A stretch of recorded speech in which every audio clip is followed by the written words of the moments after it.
नमस्कार मंडळी, एक पाऊल पुढे या यूट्यूब चॅनल प्लॅटफॉर्मवर आपल्या सर्वांचं सहर्ष स्वागत। आज आपण पंचायत समिती पन्हाळाच्या वतीने 52वे तालुकास्तरीय विज्ञान प्रदर्शन या विज्ञान प्रदर्शनाचा थोडक्यात वृत्तांत आपण पाहणार आहोत। चला तर बघूया चिमुकल्यांनी बनवलेली वेगवेगळी विज्ञान उपकरणे या ध्वनिचित्रफितीमधून। धन्यवाद। जय हिंद।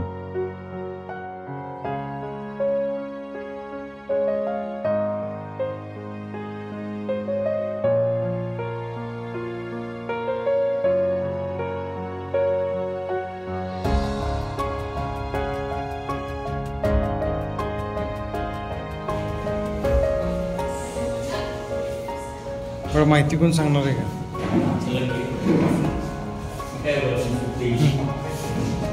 सांगा की। नमस्कार,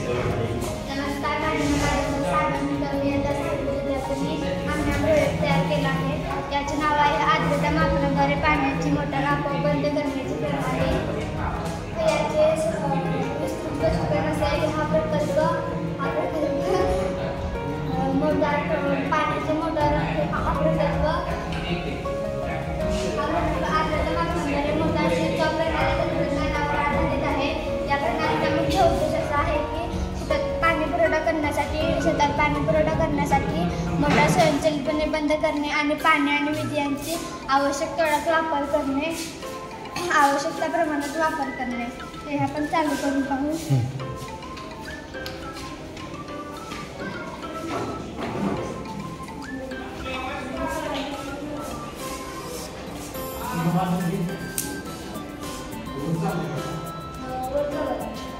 बंद झालं का?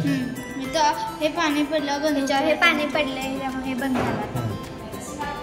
आपल्याला रात्री हे जे खूप फायदे आहेत। आता शेतकरी संध्याकाळी 9-10 वाजता तर शेतामध्ये पाणी चालू करून त्याच्या लक्षात नसेल किंवा शेतामध्ये पाणी चालू करून आले पाणी बंद करायचं आहे आणि शेतकरी जर सकाळी 6-7 वाजता शेतामध्ये जात असेल तर तेवढ्या वेळा अतिरिक्त पाणी वाया जाईल किंवा आपली वीज तेवढी वाया जाईल। जरी ही प्रणाली तिथे बसवली तर आपले पाण्याची बचत होईल, विजेची बचत होईल। त्यामुळे शेतकऱ्याचा आर्थिक फायदा होईल। अतिरिक्त पाणी वापरल्यामुळे आपल्या जमिनीचा शेतीचा पोत खराब होतो, पण जर ही प्रणाली जर तिथे वापरली तर आपल्या शेतीचा पोत टिकून राहील, जमीन शांत होणार नाही। हे यंत्र स्वयंचलित असल्याने पंप बंद करण्यासाठी शेतकऱ्याला रात्री अपरात्री आपल्या शेतामध्ये जावं लागणार नाही। नमस्ते सर।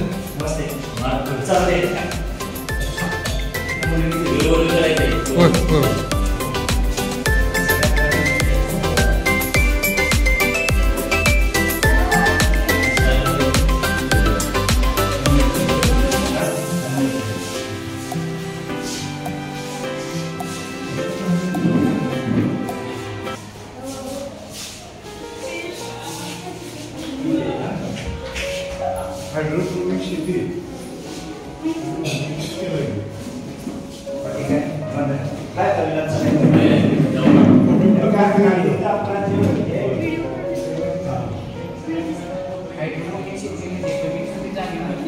पाण्याचा वापर करून केलेली शेती। यामध्ये 2 प्रकार आहेत, फक्त माती आणि पाणी व माती।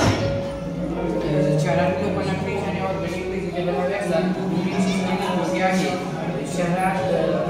शहरात शेतीसाठी जागा घरामध्ये ती छोटे किंवा मोठ्या प्रमाणात केली तरी चालेल। ही गरज किंवा पाणी करता येते। आपण शेतीमध्ये झाडे लावू शकतो, वाढते, पण ह्या ग्लासच्या कॉटनचा कपडा लावून त्यामध्ये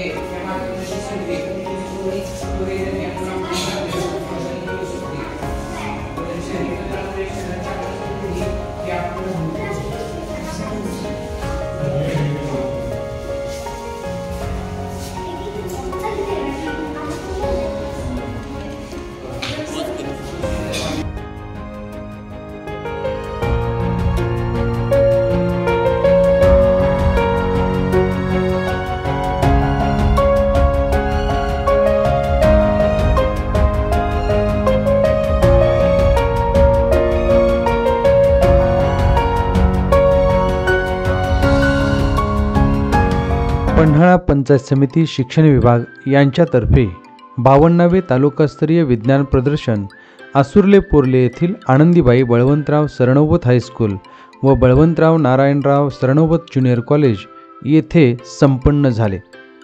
सकाळी 8 ते 11 नावनोंदणी आणि उपकरणे मांडणी करण्यात आली. सकाळी 9 वाजता ग्रंथदिंडीचे उद्घाटन विस्ताराधिकारी जयश्री संजय जाधव यांच्या हस्ते झाले. विज्ञान प्रदर्शनाचे उद्घाटन आमदार डॉक्टर विनयरावजी कोरे यांच्या हस्ते झाले. कार्यक्रमाच्या अध्यक्षस्थानी आमदार जयंत आसगावकर हे होते. यावेळी शिक्षणाधिकारी एकनाथ आंबोकर, तहसीलदार माधवी जाधव, गटविकास अधिकारी सोनाली माडकर, पृथ्वीराज सरनोबत, दादासाहेब लाड, अजय पाटील, परशुराम खुडे, प्रकाश पाटील, बाबासाहेब पाटील घोटवडेकर आदी प्रमुख पाहुणे उपस्थित होते. या विज्ञान प्रदर्शनाचे संयोजन माननीय गट शिक्षणाधिकारी शिवाजीराव मानकर आणि मुख्याध्यापक सीमा सांगरुळकर यांच्या मार्गदर्शनाखाली यशस्वी संपन्न झाले.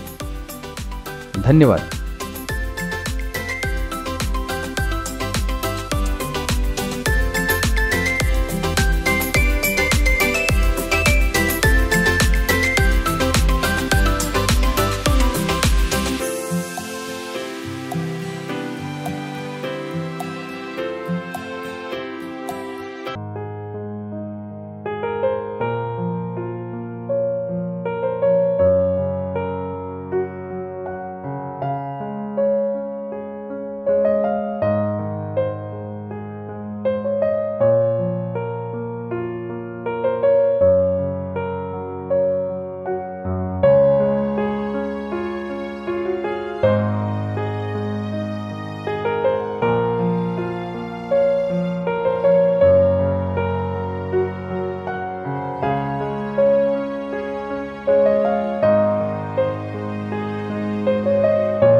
माझं नाव प्रत्येक गर्दी माझा मित्र संस्कार कांबळे.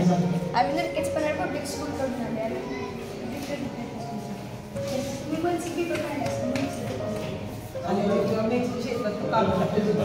मनसी पेपर तर काही शेतकऱ्यांना मल्चिंग पेपर घेणं म्हणजे एवढं म्हणजे पैसे नाहीत, त्यामुळे ते स्किप करतात ते घेण्याऐवजी. मग त्याच्यासाठी आपण आहे की नाही तर असा एक प्रयोग केला. माझ्या प्रयोगातून हे दाखवून द्यायचं मला बिना पैशात पण आपण मल्चिंग पेपरसारखं काम करणार आहे एखादा म्हणजे बनवू शकतो आपण.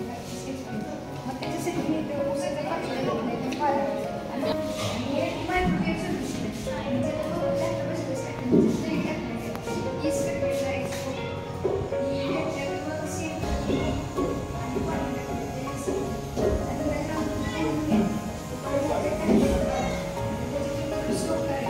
जरा एक मिनटं जरा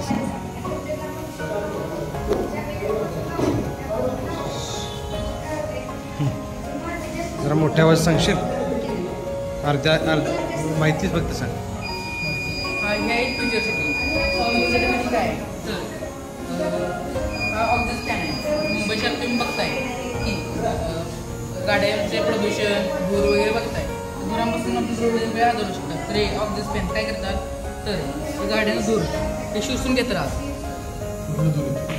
आणि जो धूर निघणार आहे तो फिल्टर होऊन निघतो. याच्यात दुसरा धुरांमध्ये साठलेला कार्बन आहे, तो कार्बन यात चढतो असा. हा कार्बन सगळा काढून त्यात फेविकॉल मिक्स केला तर हा असं रबर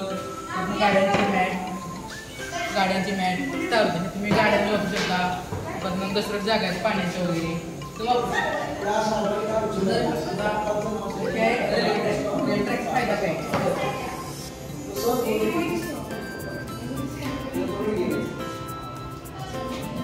जास्तीत जास्त अपघात कशामुळे होत्या अपघात कशामुळे होतात तर रेल्वे रुळामध्ये असल्यामुळे तर नाही ट्रॅक तुटल्यामुळे. तर ट्रॅक तुटला तर फक्त बजेट वाचेल आणि लाईट लागेल कळ नाही बाबा इथे मॅसेज कन्फ्युज लावा. आणि लॅम्पचा काय फायदा तर आता तुम्हाला फुटला तेव्हा तुम्ही काय काम करतो तेव्हा तुम्ही पहिला लाईट लावणार. तर आता तुम्ही जाता तुम्हाला समजणार नाही की काय प्लग वगैरे किंवा शॉक असतात. तर लॅम्प जो फुला असतात फुटला तुमच्या शरीराच्या कॅच करून लाईट लागेल.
काय आहे तुम्हाला माहिती आहे की त्या आपत्ती म्हणजे काय? आपत्ती म्हणजे जीवितहानी व वित्तहानी होणे होय. त्या आपत्तीचे 3 प्रकार आहेत. पहिला म्हणजे जैविक, दुसरा भौतिक आणि तिसरा मानवी.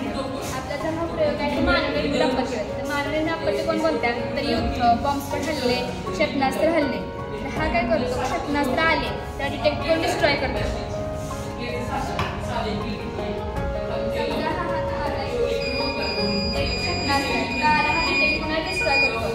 ह्याच्याकडं क्षेपणास्त्राच्या जागी ह्याच्या पण लेझरचा यूज केला आहे. आता हा मोबाईल एक क्षेपणास्त्र समजा लेझर पाठीमध्ये डिस्ट्रॉय केलेला आहे. आता त्या LCD-मध्ये तो किती डिस्टन्स हवे आहे हे दिसतं. हे कसं करतं तर ह्याचा आजूबाजूचा एक फॉर्म्युला असतो तो म्हणजे हा पेंट स्पीड इन टाईम. त्याच्याने तो डिस्टन्स कॅल्क्युलेट करतो. हा मायक्रो कंट्रोलर आहे, हा लेझर ड्रायव्हर आहे, हा बजर आहे, हा 7 काय करतो 12 वोल्टच्या बॅटरीचं 5 वोल्टमध्ये कन्व्हर्जन करतो कारण आपल्या सगळ्या सर्किट फक्त 5 वोल्टवर चालतो. आता हा मोटर कंट्रोलर आहे. त्याचा उपयोग काय आहे तर हा आपला मोबाईलमधला ब्लूटूथला सिग्नल मिळतो तेव्हा हा मायक्रो कंट्रोलर फक्त 5 वोल्टचा असल्यामुळे मोटरला डायरेक्ट कंट्रोल करू शकत नाही कारण मोटर ही 12 वोल्टची आहे. म्हणून त्यासाठी हा मोटर कंट्रोल आहे. तर ह्याचा हा मुवेबल आहे.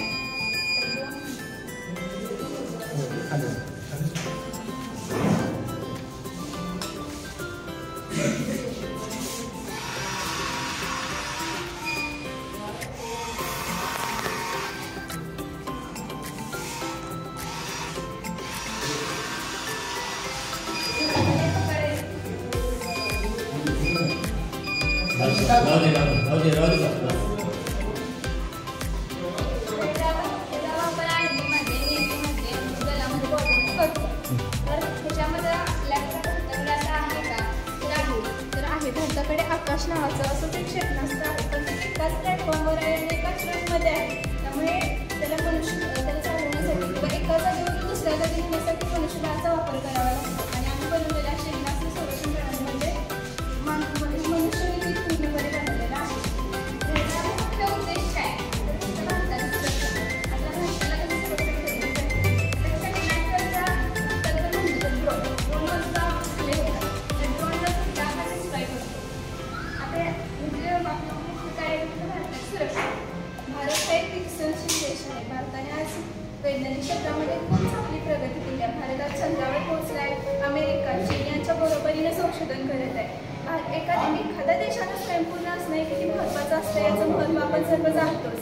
पण भारत आज प्रगती करत आहे, पण प्रगतीच्या मार्गावर मार्गक्रमण करत आहे. पण आज युद्ध, भारतापुढे असणारी युद्ध, राष्ट्रामध्ये युद्ध, संकट हे खूप आहेत भारतापुढे. आणि आमचं एक क्षेपणास्त्र संरक्षण बनवण्यामागचा एक खरा उद्देश म्हणजे भारतावर जर कधी जसं की आता तुम्ही पाहतच असाल की रशिया आणि युक्रेन तब्बल 3 वर्ष झालं त्याच्यामध्ये युद्ध सुरू आहे. जसं अशीच कधी वेळ भारतावर आली तर भारत त्या परिस्थितीमध्ये स्वतः स्वयंपूर्ण असला पाहिजे. त्या प्रत्येक संकटाला थोपवून लावण्यासाठी त्याच्याकडे ताकद असली पाहिजे. दुसऱ्या जो शत्रू राष्ट्र आहे त्याच्यापेक्षा जास्त चांगली क्षेपणास्त्र असली पाहिजे. आणि आम्ही हे बनवण्याच्या मागचा हाच मुख्य उद्देश आहे की भारताची सुरक्षा. ठीक आहे, छान. Science exhibitions in schools serve as pivotal events that ignite curiosity, foster learning, and promote scientific thinking among students. These exhibitions are not merely displays of projects, they are platforms that encourage innovation, experimentation, and the application of scientific principles in real world scenarios. Thank you.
अशा विज्ञान प्रदर्शनामधून आपल्याला नेमकं साध्य काय होतं किंवा त्या पाठीमागचा उद्देश काय, ज्ञानाचा व्यावहारिक उपयोग, सर्जनशीलता आणि नवोपक्रमाला प्रोत्साहन देणे, संप्रेषण कौशल्य वाढवणे, आत्मविश्वास वाढवणे, पालकांचा सहभाग आणि समुदाय सहभाग याद्वारे वैज्ञानिक शोधांना प्रोत्साहन देणे, समस्या सोडवण्याच्या कौशल्यांना प्रोत्साहन देणे, विज्ञानात कुतूहल आणि स्वारस्य जोपासणे, सादरीकरण आणि संप्रेषण क्षमता विकसित करणे, विद्यार्थ्यांच्या यशाचा उत्सव साजरा करणे, या पद्धतीनं विद्यार्थी दशेतच विज्ञान आणि वैज्ञानिक संकल्पनांचा उपयोग करून व्यावहारिक